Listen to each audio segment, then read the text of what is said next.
Hi everyone and welcome to the Publishing Performance Show. Today I'm delighted to be joined by Rune, who is an author of fiction-ish. So welcome to the show, HH. Thanks for having me, Teddy. So fiction-ish, what does that mean? What it means is I've written a book where some of it may be true and some of it is not true. So it's up to the reader to try and determine what they think is fact and what is fiction. So it's like a thinly based autobiography. Yeah, I think my book would be categorized autofiction because it kind of pulls both. Yeah. So nice. So why tell us about the book and tell us why you wrote it.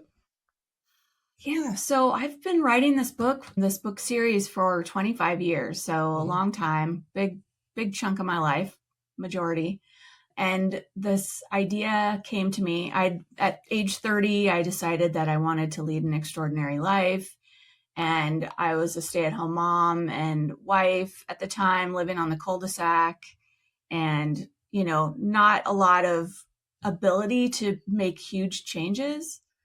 And I started picking up my writing and I started doing more things to make my life bigger. So I joined an indoor women's soccer team, became goalie, which was terrifying, but super fun at the same time. And we were lucky we had this ref who taught us how to play the game because we were just, a bunch of bumblers out there on the field. It was fun. But this idea came to me to write up 5 books of my personal memories about other people that I'd known in my life and write them up and publish them into 5 little books using the person's initial at the top of each excerpt.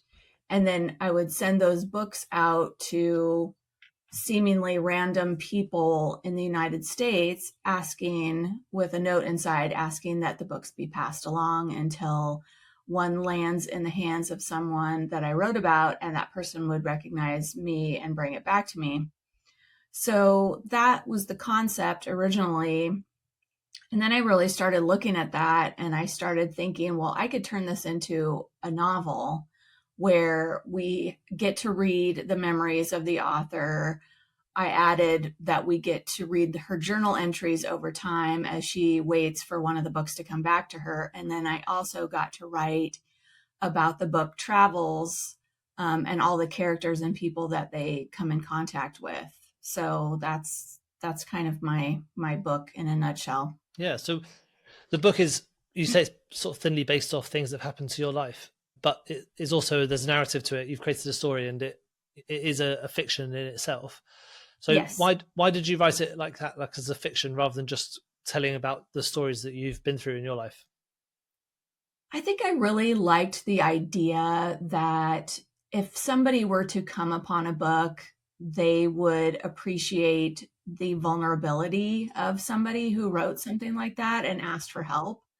And that, we as humanity would look at that and go, I have an opportunity to help somebody I don't know and kind of pay it forward in that way. A lot of these characters, they find this book and they realize, the odds, it's like 1 in 15 million, or I ran the odds at one point, but I'd have to run them again, of having something like this come into their life and they start to feel maybe a little special, or maybe they read some of the stories inside and start to think about people that they've known in their life and, have maybe let go of, or, just want to remember. So I think it kind of hits a lot of strands of what people think about.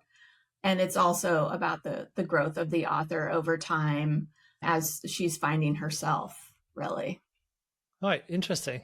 So tell me about some of the characters in the book, because the main character is based on you. So who are some of the characters that you come across in the book? Oh boy.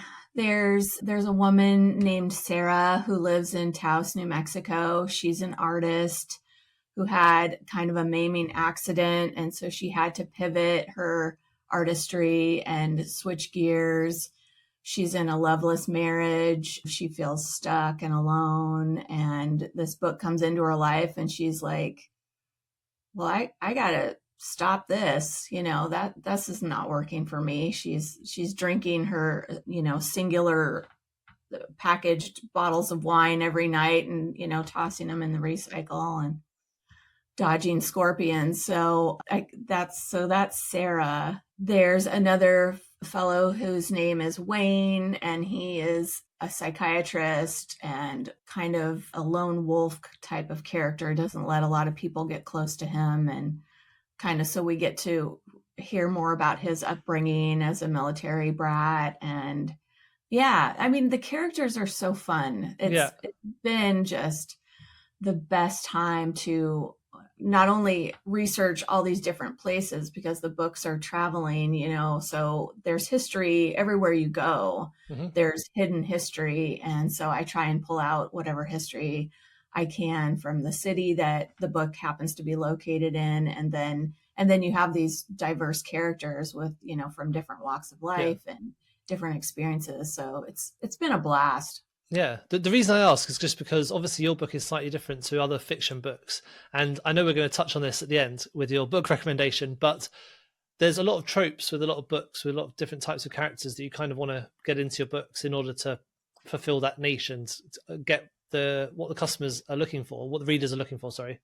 So when you're basing your characters, some of them are based off real life. Did you then have to try and think about other characters that you wanted to create to fill those gaps? Or was it that the characters you already knew were filling those gaps for you? The characters really have just come to me, and then, with any little bit of research or just, sometimes I feel that there's just this download from another place that kind of sets me on a path to write a character. So I see the tropes, but I have so many characters in my books. There's 20 that you follow throughout the book. So it's kind of hard to do that. It's more a story about oneness and togetherness and how we're much more alike than we are different. So yeah, I've been really lucky that these characters have just come and introduced themselves to me, and we get along. So yeah, interesting. Now, when you came to write this book, what was your process for getting your book written? Because you mentioned that you've been writing it sort of on and off over the last 20 years. Did you have any process for getting that information down and organized? Or was there a light bulb moment towards the end of the 20 years where you're like, well, actually, let's just get this done now? And how did that work? So originally, I have a spreadsheet. I have my master spreadsheets, and then I have the edited versions throughout that time period. So sometimes I would change it. Sometimes I would add a character to fill a hole or get to a word count. So staying on top of that. But probably the big epiphany for me came in 2023 when I had a consultation with a book coach, Ellie Alexander. She's a cozy mystery author here in the States. And because I had written about 5 little books, it made the most sense to turn it into a series of 5 books where I could travel with each of the books and simplify my formatting. Because originally I was writing all 5 books in addition to all of the author stuff, in addition to all the memory stuff. And it just would have been this 1,000-page tome, and it was confusing. It was more confusing than it already is. I have added a cheat code to the front of my book that outlines, I'm using different font styles to help the reader navigate. Okay, this is a journal entry by the author. It's in italics. I have the bolded font, which is the memories of the people that she's known. And then the regular typeset is the book travels. So, and then for the book travels, I have the number on the top of each excerpt for whichever book it is. So it's a little confusing in that you're in the book and you see the number 1 you think it's a chapter, but it's actually the book 1 that you're in. So it's really been this evolution of trying to figure out how best to get the story out and not blend everybody's brain.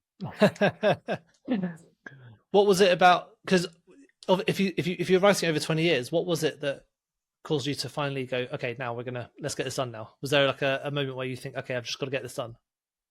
Yeah, I think I would set it all aside, you know, as often as I would pick it up. It depended on what was going on in my life. If I was having, you know, a lot of turmoil or whatever, it was harder, but I would keep my journals so I'd have notes about it.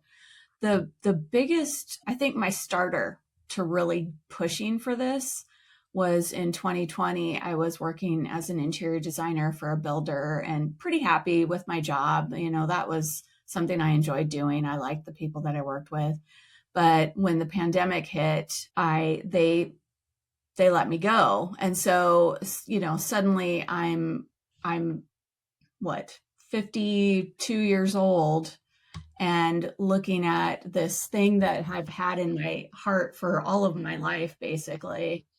And it just really hit me. If not now, when? You know, when am I going to do it? Yeah. So it was the pandemic, and, you know, drawbacks and benefits abound, I think, for people. It just depends. Yeah.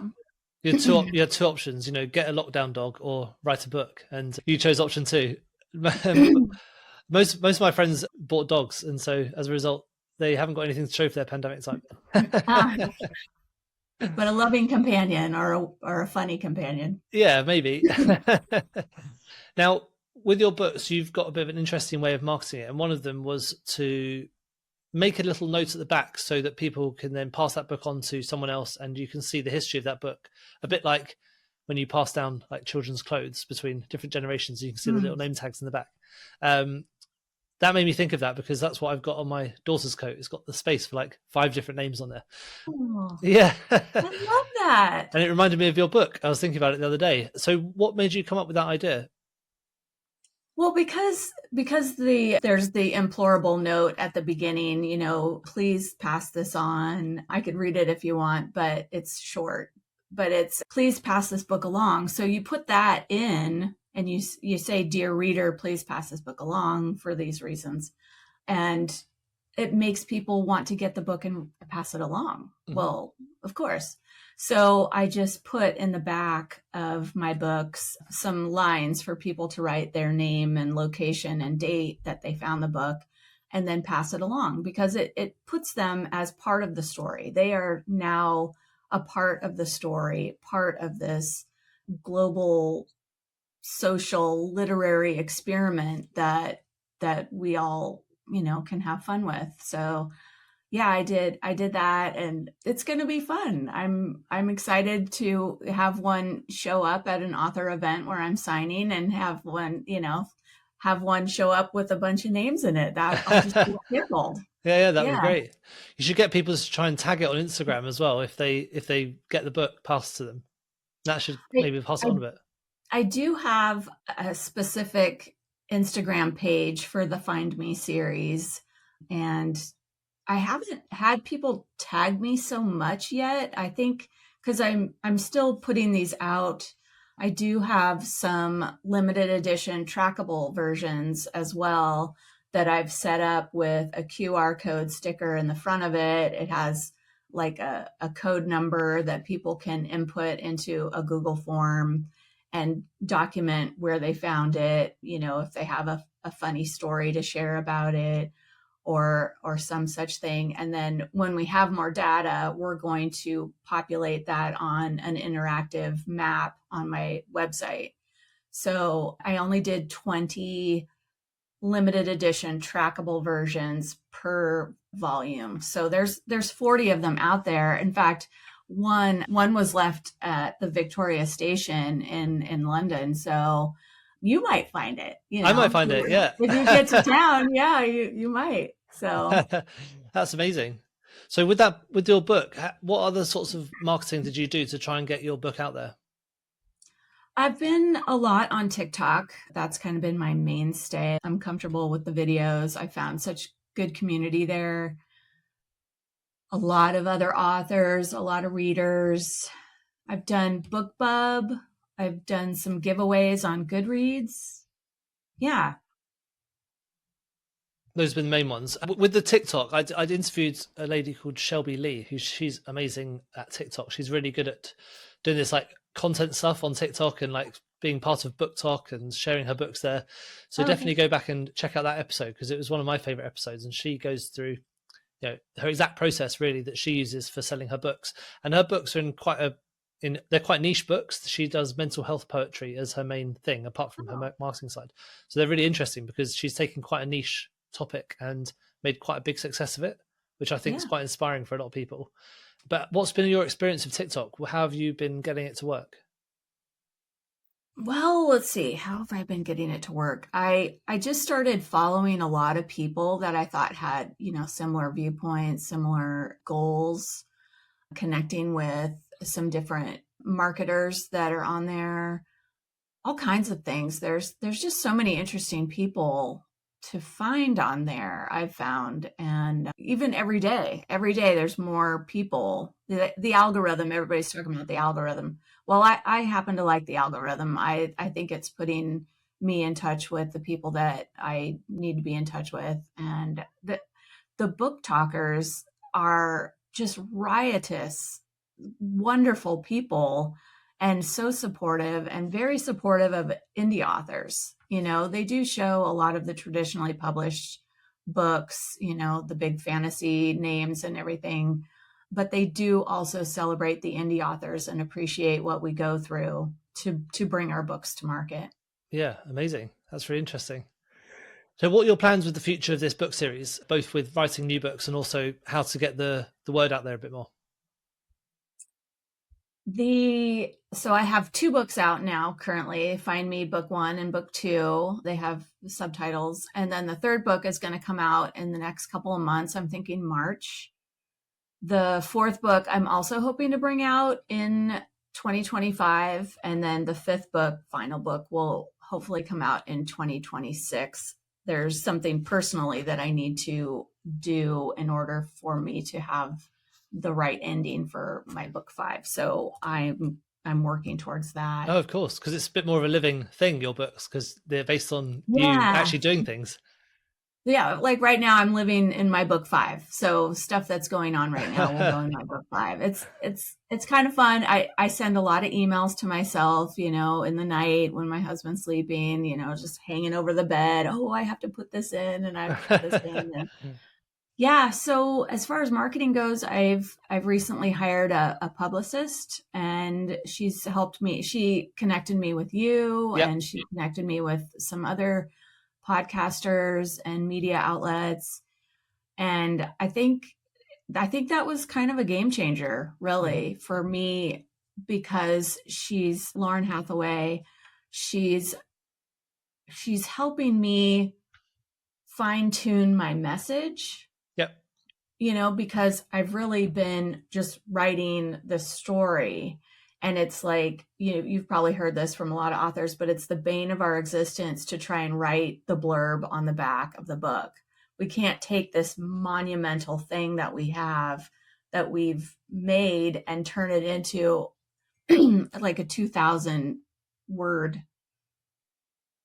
blurb. It's impossible. So like, she's really good at that kind of fine-tuning the bio and the message and getting it in the hands of people that would be interested.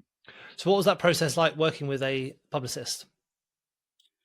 Really, really great so far. We connected really easily. I can imagine, her being a friend lifelong. She wanted me to write some articles about different aspects, not necessarily about the book, but about kind of the process and my experience, and send those out as an introduction to if somebody would want to interview me and hit other topics.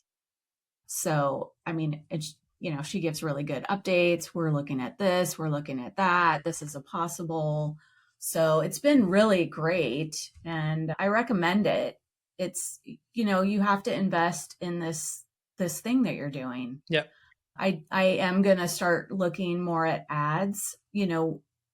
I've just been head down in editing, and as an indie, you have to do basically everything unless you have a team or people to help you. So, and I'm interested in your product as well. So I'm open to lots of different things, and the things they just keep coming towards me. Yeah. So I'm finding them. It's good. I think other people who are new would like to hear a bit more about that process of finding a publicist, because I think that's something that people maybe don't consider. How did you decide which publicist to work with at first? And how So did it you was find Lauren? it was actually another video on TikTok. I'm following an author, and she started documenting her experience with this publicist. And I reached out to her and asked her who it was, and if she was getting value, what she thought was value out of it. And she was positive. And so I had the interview with Lauren, and immediately knew that, this is my next step. Mm-hmm. Yeah, that's really So, interesting. yeah. Was it? And how does it work working with a publicist? What's that process? Do they help you? You mentioned before that they help you craft that message, but so it's not just a case of them emailing, podcasts like mine to try and get you out there. They're helping you to actually bring your message together as well. Yeah, like I would write an article. The first article was chucking the rules of writing and finding freedom in indie publishing. And so, I wrote it from my heart, and she kind of fine-tuned it based on what she thought the media outlets would want to read. Yeah. So, yeah, it helped really open my eyes to what is typical, for an article online, and like all businesses, they all have a different viewpoint, so they're looking for different things to highlight. So Yeah, it's been really good. I recommend it. Great. Well, it's been really interesting chatting to you about your book journey and what your plans are. I think especially hearing that you've taken some of those big steps like hiring a publicist. I think for other people who are just starting out, that's quite interesting, because a lot of people are quite reticent to take those steps and to move their book forward. But I think you've got to realize, if you do want your book to start getting some success and start getting in front of people, you do have to invest in some of those extra parts like publicity or advertising or something like that. So that is really interesting. Yeah, I mean, the sticker shock was a little something, but when you start to look at how much you've already spent with, editors and cover designers and all the things, it starts to make sense that you would want an absolute pro who's done this for 15 years or whatever. They have something that, you might need. Mm-hmm. Yeah. Brilliant. Well, it's been great chatting to you. Thank you so much for coming on. Looking forward to hearing what happens next to your books. If people want to get in touch with you or to follow you, where's the best place to do that? Well, I'm on TikTok for the foreseeable future. I do have a website. It's hhrune.com. That's a great place to get like signed books. And my books are available on Amazon, Barnes and Noble. I need to get them in Waterstone, so that's something I'm going to have to work on. Yeah. So yeah, I'd love to touch base with whoever, And if anyone finds your book, they need to tag you on Instagram or TikTok so that you can see the back page. For sure. Yes, please. Great. Well, thanks so much for coming on. Just before you go, we always have one question which we ask everybody, and that is, what's a book you recommend everyone should be reading? Okay. Yes. So I'm going to recommend, this is for my writer people. This book is called The Anti-Rule: Navigating the Lies About Fiction Writing by Christian Francis. I connected with this gentleman on TikTok, and he's a horror author, so different than my genre, but I really appreciated how he looks at things.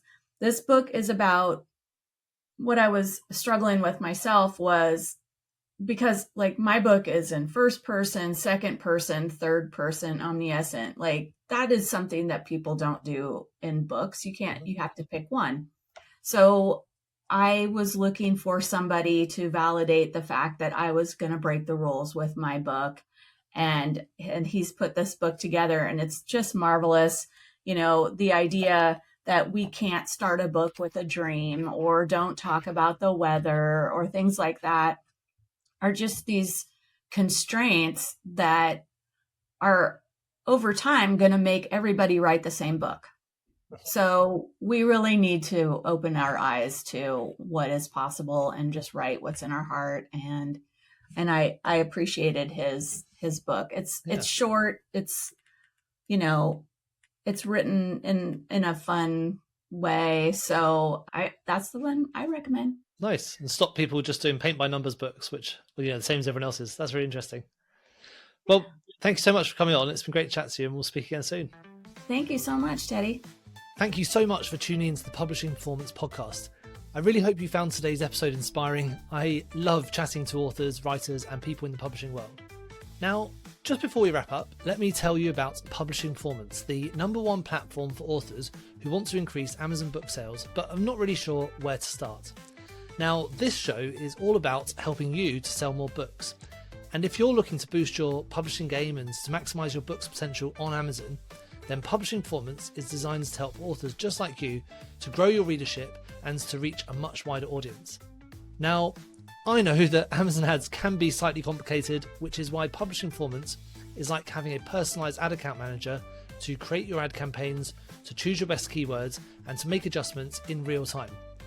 Now, if you're investing in ads, you really want to make sure that your investment is being used effectively.